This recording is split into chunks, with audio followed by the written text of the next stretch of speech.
up just in time. Make sure the mic goes this way. It's an honor to be here. It's a pleasure to be here on my behalf and along with the Humane Society of the United States, in which I had the opportunity to work with over the last 5 and 6 months and develop a relationship with, help and assist in the anti-dog fighting campaign, and making a conscious effort in the community and communities all around the world to put a stop to dog fighting as well as different forms of violence. It has been a great opportunity for me to be able to reach out, be an ambassador in the communities around the world, and I've been enjoying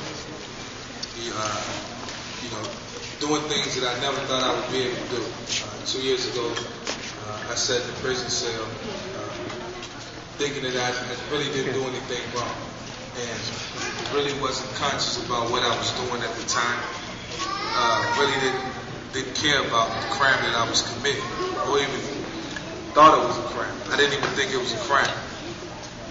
I was speaking down in the city of Newport News yesterday, my hometown, and a question was raised from a seventh grade young lady who asked me, did I even think about what I was doing when I was doing it at the time? And, my response was, no, I didn't care. Or because I grew up in a culture where dog fight was going on each and every day, I thought I wasn't committing a crime, not thinking about the welfare or the care of the animal, or how that animal would feel. Now we are alpha, over our animals, over our pets, and sometimes we fail to realize that, and we have to understand that our animals depend on us to take care of them. They can't communicate with us. They can't speak. Nor can they do sign language. So, they depend on us. So it's a responsibility when you bring in an animal, a pet, or whatever you want to have. I think it's a big responsibility, and I think it's up to us to make sure that we treat that animal with respect. Now, where I come from, poverty-stricken area, probably an environment where a lot of you may reside right now, and it was a place where dog fight went on all the time, and other forms of violence. And I thought because growing up in that culture, it was the right thing to do. I always had goals and aspirations of becoming one of the best players in the NFL, which God blessed me with uncanny ability to do that. And I was able to do it. I've reached my goals, everything I set out to do in life. But what I didn't understand was that some things that I was doing were wrong. I always wanted to not be a product of my environment, let my environment be a product of me. And that was one of my goals. And the further and further I went in my career, the more and more I referred back to doing the things that other guys in the neighborhood was doing, which brought me down and brought them down as well, because the majority of them are not here or they're in jail because of the violence that they were into. And being an NFL role model, being a citizen of the NFL, I didn't understand, what I was doing at the time. And I was naive to it, but it's no excuse. I should have known better, and so it is a saying, when you know better, you'll do better. I just didn't know. So I'm here, to educate people all around the world on what to do and what not to do. Like I said yesterday in my speech, use me as an example. Let me be the reason for you not to do the things that will lead you down the wrong path, because it's only going to lead you to two places. I was fortunate enough to get a second chance and have another opportunity to play in the NFL, have an opportunity to work with the Humane Society to help more animals than I hurt, and that's the primary goal. So we have a long fight, but the numbers in dog fighting are dropping. We have more people participating in anti-dog fighting campaigns, which is the goal and something that we set out for, and it's happening. But we all have to be accountable. We have to be proactive in the communities, and we have to make sure, first and foremost, we take care of one another, but we take care of our animals, because they are companions.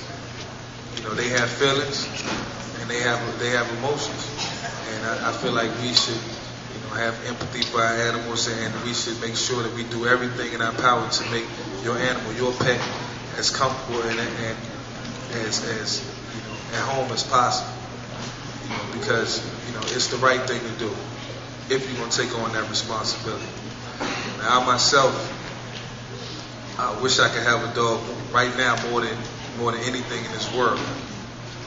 Throughout my entire life, I always had some breed of dog. It wasn't always a pit bull. It may have been a German Shepherd, may have been a Dalmatian, but whatever it was, I took care of it. So somewhere down the line, I got involved in this pointless activity, and I really don't understand why, even to this day. And there was so many times in prison where I had to, you know, sit and think about my actions and why I was in prison, which is a place nobody wants to go. But because of my actions, I deserve to do it. So my goal now is to help more animals than I hurt, and help turn a negative situation into a positive. And that's why I partnered up with the Humane Society. That's why I'm here today, and that's why I'm continue to be proactive in our communities. And hopefully someday, you know, I can have a dog again. You know, I don't know when that day is going to come. It's up to my judge and his discretion. I may never get that opportunity again. But we all know that a dog can be a man's best friend. And in a lot of different ways, I miss that. So take advantage of that. Don't abuse that. You know, and do what's right. You know, not only in school, do what's right in school. You know, you have to do what's right for yourselves. You know, you have to respect, you know, and have love for your family members, and that's doing the right thing, being accountable. You know, so continue to do the right things. Use me as an example, and take everything that I say in stride and apply it to your everyday life. Because I promise you, in the end, you know, you will look back and say, you know, everything Mike stood up there and said was right. And you know, before I close, I want to say this: don't keep secrets. Don't keep secrets, because secrets will come back and bite you, man. It'll come back to haunt you. I kept a secret for a long time, and I always thought I would be discreet. I always thought nobody would never find out about what I was doing. And it came back to bite me. At the most inopportune time, at a time of my life where everything was bright high and everything was good. And you know, I wonder why. You know, I was into the things that I was into, and you know, I used the fact that it was a part of our culture as an excuse. But that's no excuse. There are no excuses. So don't keep secrets. Do the right things and hold yourself accountable. Let's fight this fight together, because we can make